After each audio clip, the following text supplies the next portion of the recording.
Welcome to the EPICS and TryEngineering Service Learning Grant Program for Educators webinar. My name is Deborah Gulick. I am the Director of Student and Academic Programs for IEEE in Educational Activities, and I'm really excited about this opportunity for teachers of school-aged children. The EPICS and IEEE and the TryEngineering programs are two of the strongest education programs that exist within IEEE. And we are excited about the opportunity for them to combine to bring a unique opportunity to children ages 5 to 17. During this webinar, you will learn about the EPICS program, the TryEngineering engineering design process, and why engineering is a great activity for students in classrooms. You will also learn about a funding opportunity, a competitive grant program that will open in February, and you may want to apply for that.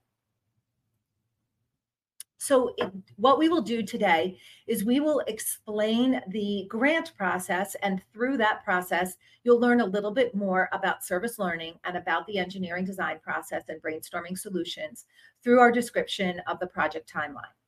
In phase one, we invite everyone on this call, whether you choose to apply for funding or not, to introduce students to a service learning design challenge. We'll learn more about that coming up.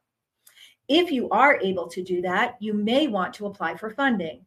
In the funding, you will be able to apply for funds to be able to build a prototype that has been designed by the students and showcase that prototype to the community for which you've designed this product. And then you will implement this. If you are the selected award recipient, you can implement your solution and share your success. We're hoping that you are so inspired by this that maybe your own school will want to support you in the implementation of this project. So first, let me give you a little bit of information about the program.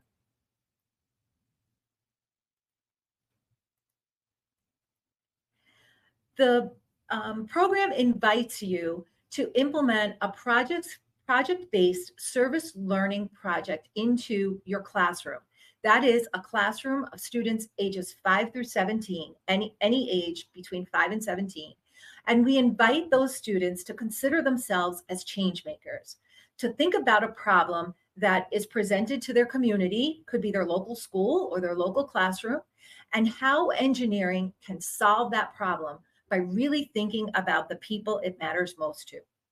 We know that when children engage in the engineering design process and think about others, they learn about teamwork, creativity, and critical thinking. I'd like to introduce the EPICS program manager, Ashley Moran, who will talk to you more about service learning. Thank you, Deb. My name is Ashley Moran, and I'm the program manager for EPICS and IEEE. And I want to talk with you a few minutes about what service learning is. And service learning is really at the heart of our EPICS program, and we are looking to bring this to school-age students. Service learning is hands-on, project-based program.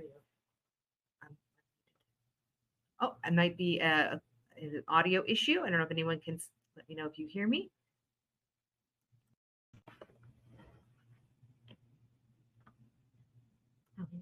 Mm-hmm. If you can let me know, you can hear me. Okay, great. I'll continue. Okay, looks like I got some folks in the chat that can hear me. Okay, great. Thank you so much. So service learning is a hands-on project-based program that meets a community need directly related to course concepts while solidifying those concepts. It's a high-impact practice used in classrooms to enhance student learning outcomes and can positively affect academic performance and skills development. This new grant program invites school-age children to become change makers by identifying and solving problems that affect their school or local community. For a lot of these projects, they're going to be right at their local school where they can work with those in their community to solve those challenges. The goal is to encourage learning that's not only in the community, but along with the community. This allows for increased benefits for the community as they are connected to the experience as partners rather than recipients. And that's really at the core of EPICS and this grant program, is working with your community along with them from the design to the testing to the implementation of your solution. Next slide, please. Learning beyond the classroom.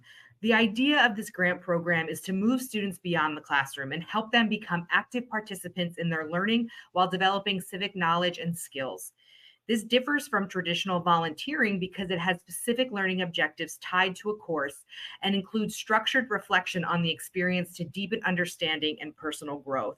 From the experience I've had with EPICS, what the students learn from participating in this is really wonderful. Everything from empathy when they're learning about end users, through leadership skills, teamwork, communication, all the things that we really are looking for in our students. Next slide, please.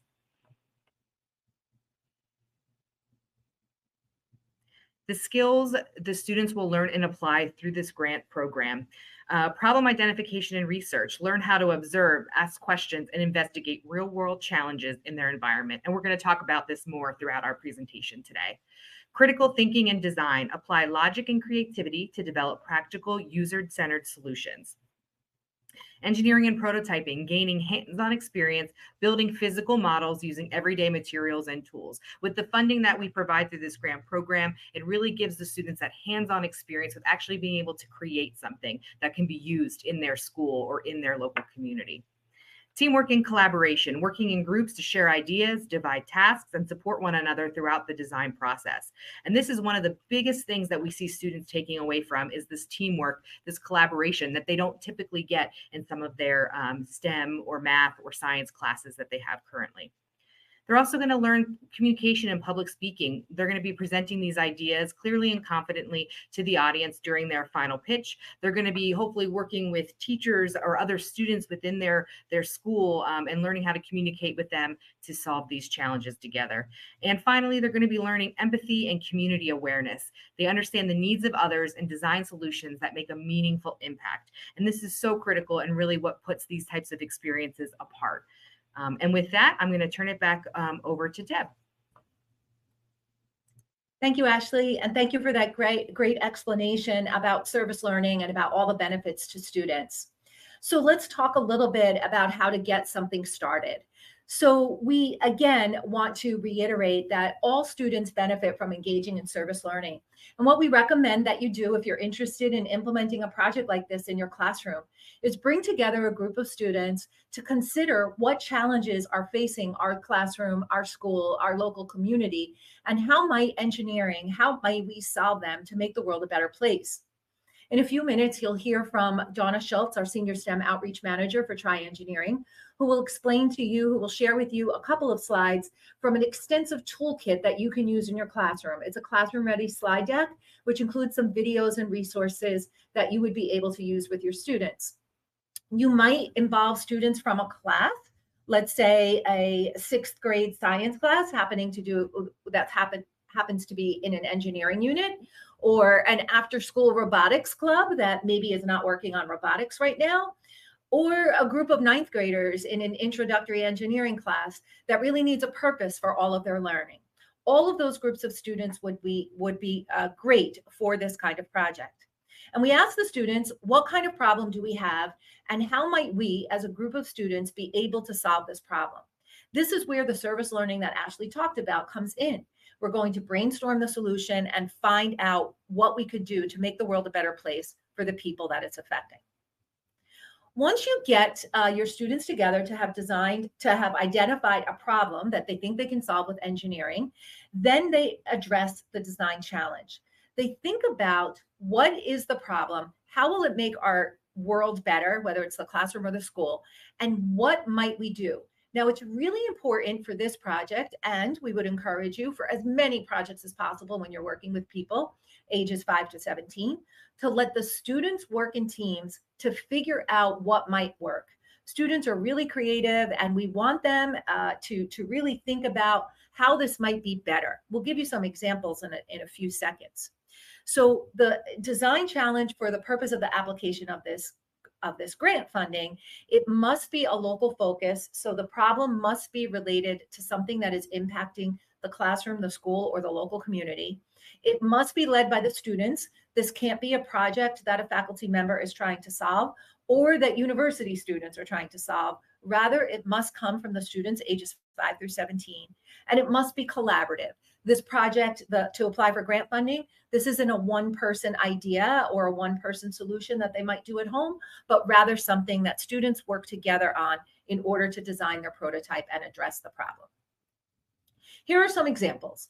So for example, let's say that we are looking at a way to improve the organization. So perhaps there's a lost and found table or desk and no one can ever find anything. And so the students decide that they are going to fix the lost and found situation because people don't know where it is and they don't know how to find it.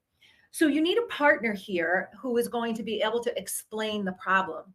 And so maybe your partner is the school secretary who is in charge of that lost and found area, or maybe no one's in charge of it. And your potential partner might be a group of students who lost some things, or maybe it's an assistant principal or dean of students who says this is a good idea.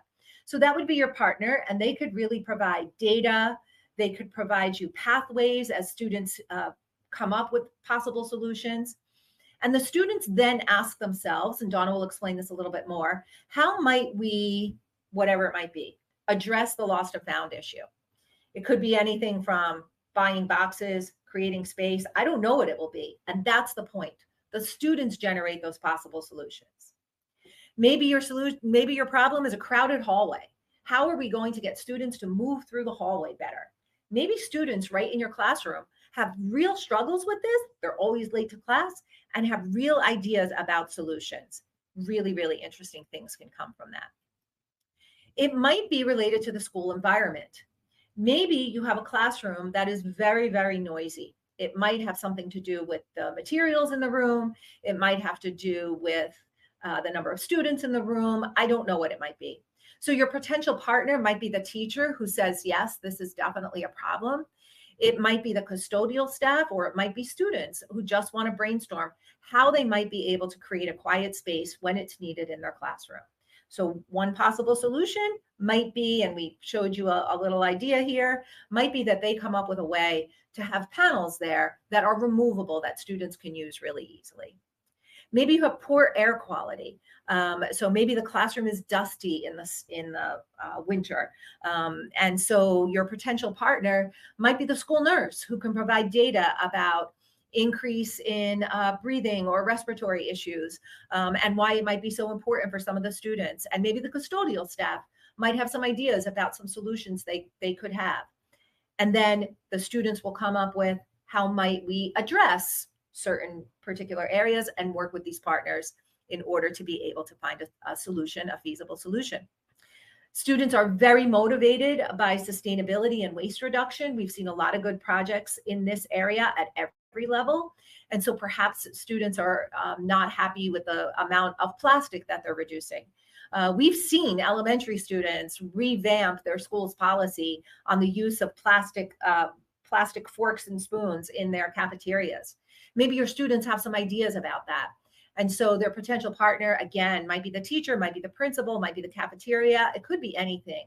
And they would say, how might we address a specific problem with a focus that is going to improve the local community? That's what you're really working on.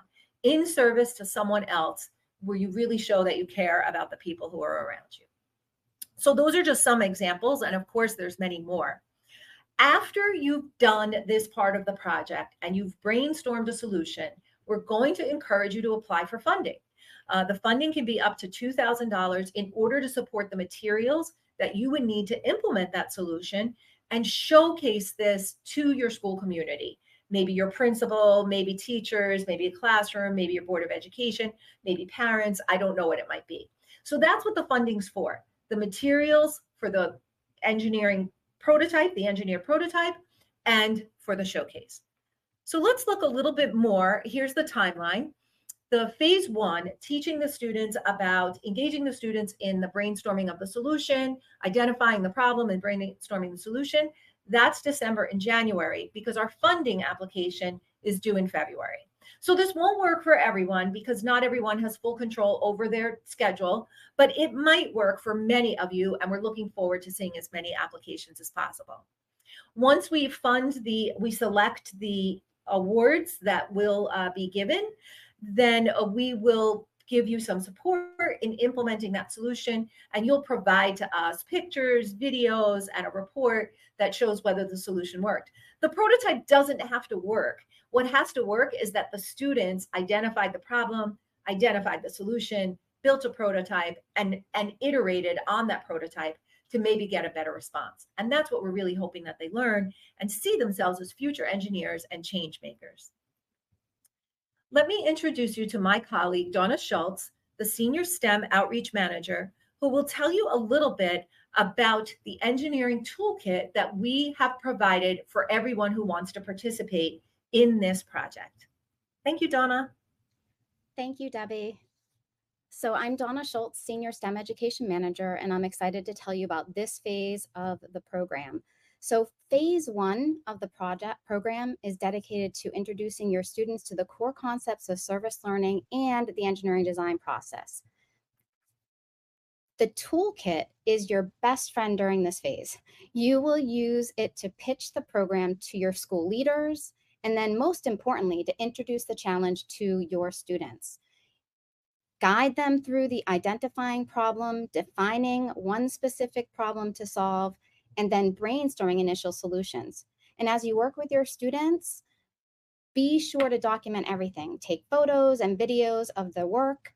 And finally, you're going to be securing a letter of support from your school as a requirement for the grant application. So let me dive a little deeper here into that section about how to introduce the challenge to your students.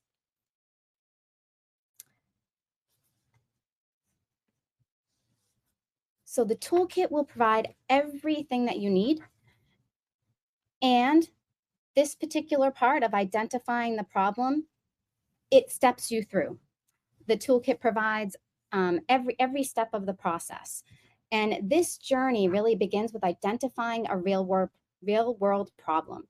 This is the first and most vital step toward your students becoming problem solvers within this challenge.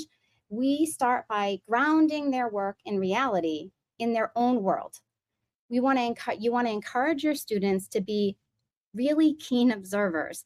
You want to have them look closely at their daily school life, their classroom, the hallways, the lunchroom, the entire school. And you want them to be considering what feels frustrating, what's inefficient, where are those pain points? These everyday annoyances are the starting points for these meaningful projects, these service learning opportunities. But observation is not enough. They must engage with the community. Their solution needs to serve others. And so they'll need to talk to them, have them interview classmates, teachers, to identify what problems are they facing. This is about gaining empathy and a true understanding of the need.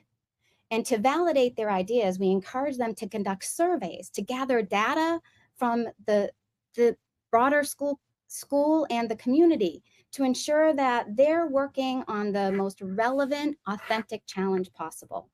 And finally, as this collected information becomes their problem bank, this is shared. This is a shared list of challenges within the school, within their local school community, where they will select their final problem to solve.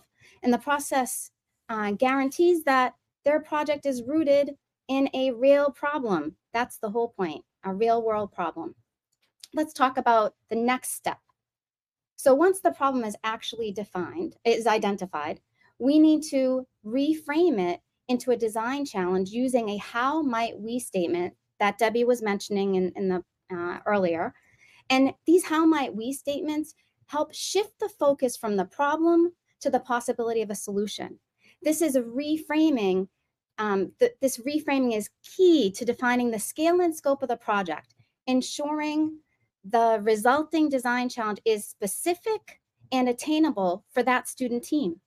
For example, and Debbie gave you a few, but I'll give you one more. For example, if the problem is that lights and devices are often left on unnecessarily, wasting energy and increasing costs, we can reframe that into the question, how might we build a classroom energy monitor that helps students track and reduce energy use? That's just an example. So Let's dive into the next step. This is the funnest part. So they've done all that hard work of identifying the problem and then defining it through the how might we statements. And now they get to brainstorm solutions. So this brainstorming session is where all that creativity takes flight. Using sticky notes, you have students sketch out in Word and image, 10 like radical ways to address their how might we question.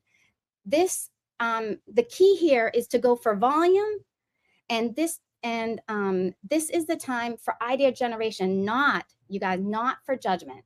So nobody edits these. They just go for volume and have fun dreaming about solutions to the problem. The crazier, the better often. They must consider practical factors though. when after generating all these ideas, they need to choose the one best solution. And to do that, they need to consider things like feasibility, required materials, cost, and time.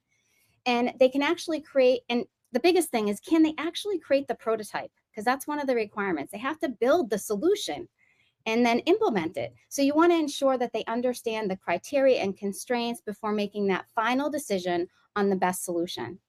And so with this is just a highlights of what you'll see in the toolkit, which is much more robust to support you in this front phase of the project. I'll hand it back to Debbie. Thank you. Thank you, Donna. I hope that everyone is inspired to implement this in their classroom with or without funding. There are many low-cost solutions and many schools that would support this kind of activity. So we encourage you to use the toolkit, use these slides, and implement a project, even if you have no intention of applying for funding, or if our timeline for the application doesn't work. Should the timeline work and you are able to engage your students in January, we invite you to apply for funding in February. So we will obviously link to an application rubric that gives you all of the details, but all of the characteristics of a strong proposal will be listed in this application, and they include everything from your definition of the problem and the solution and the engineering design process for the prototype. We're looking for students to be at the lead of these the definition of the problem and the design of the solution. We will I see that there's a question in the chat about the toolkit, and we will send everything out over again. We want you to define the learning outcomes, because ultimately this is all about the student learning. And then, of course, we look at the budget to make sure that it's realistic and can be done in the $2,000. You don't have to apply for the whole $2,000, but can be done with the $2,000. And we need to know the support, that you have support from your school. Under no circumstances are we recommending that you implement a solution that your school doesn't approve. And so the letter from your school indicating that the school will support the solution and will accept the money on your behalf is going to be critical to this process. And then, of course, another part of the application is we want to make sure that you've designed a plan to communicate about the project and about the success of your students. Really demonstrate the visibility of the solution and of what students learn during the process. So here are some suggestions if you do want to apply for funding. So we encourage you to prepare in advance. So although it's already December, you might want to think about or brainstorm with your students right now some problems that are in the school, and you can use the toolkit to help. We will send everything out right after this webinar. And then by January, they'll be able to start brainstorming solutions. Take photos, document minutes from your meetings, indicate all of the kinds of iterations that your students go through so that you can include all that as part of your application. That is exactly what we're looking for, is that students are genuinely involved in service learning, which is thinking about their community, and genuinely involved in the engineering design process. What can we do to solve this problem using our engineering skills? We want you to focus on student learning and be sure that you have support from your school, which you could start talking about right now. Then, if you are awarded the funding, we want you to implement your solution and document your success. So if you are awarded the funding, we want you to design your solution, show the engineering design process, which might say that you have a couple iterations here, and then showcase your results. Perhaps a poster session, perhaps a science fair, perhaps just a meeting with your Board of Education or your school administration to document the transformative change that you make for the community and for the people that you serve. We, of course, will provide you all kinds of templates so that you can document that, and we look forward to sharing your success. Ultimately, what is required from IEEE as someone who receives the money is we require that we have permission to use videos and stories of this success, and that you complete a final report, which will be due by December 1st. So you'll have plenty of time to implement your solution with students, and then we will provide you a template for that report. So we'll take a few questions in order to better explain the project as best as we can. One question that I did see, and I think everybody's going to join me back on stage, one of the questions that I did see already is, can this support first-year university students? No, the answer is no. We have other grant programs that do support university students, but this one is not it. This is specifically designed for school-based programs, and that is schools of children ages 5 through 17.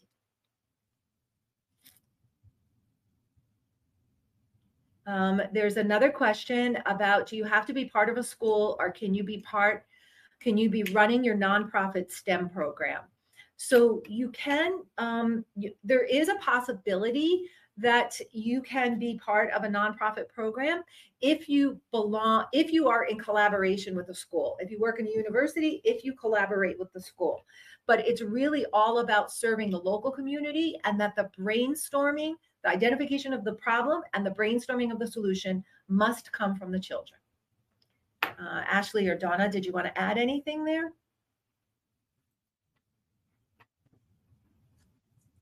No, as Debbie said, it's for ages 5 to 17, right? That's the age bracket. And so that's, we define that like as pre-university or school-age children, so under university.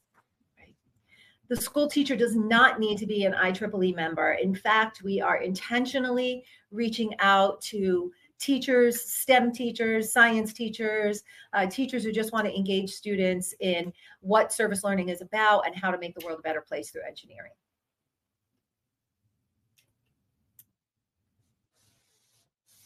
If you work in a university, can you collaborate with the school? If you have a strong partnership with a teacher, we certainly would love IEEE members to be involved, but the application should come from the teacher themselves because they'll need the support of their local school.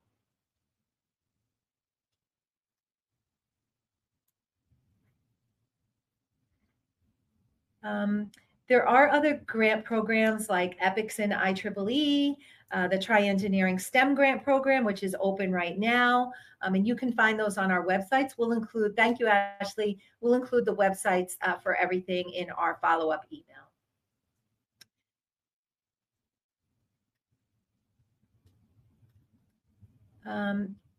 There's a question that says, can a university professor guide the school students as we have a public school on our university campus for kids?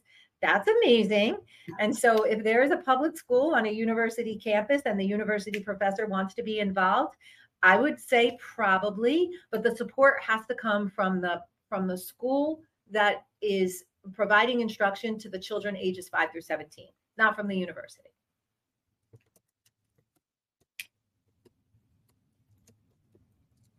If I am a student with teacher support, can I make my project for pre-university? So if you are a university student who is willing to help a teacher of ages 5 through 17, you can certainly help with that. But the application for funding must come from the teacher with the support of the school. But certainly IEEE members and university students are always encouraged to be working with teachers on the implementation of service learning and engineering design projects. School counselors are eligible to apply. Yes, we know that it could be the music teacher or the school counselor that actually runs the STEM club. We're well aware of that. And so, yes, that is absolutely a possibility.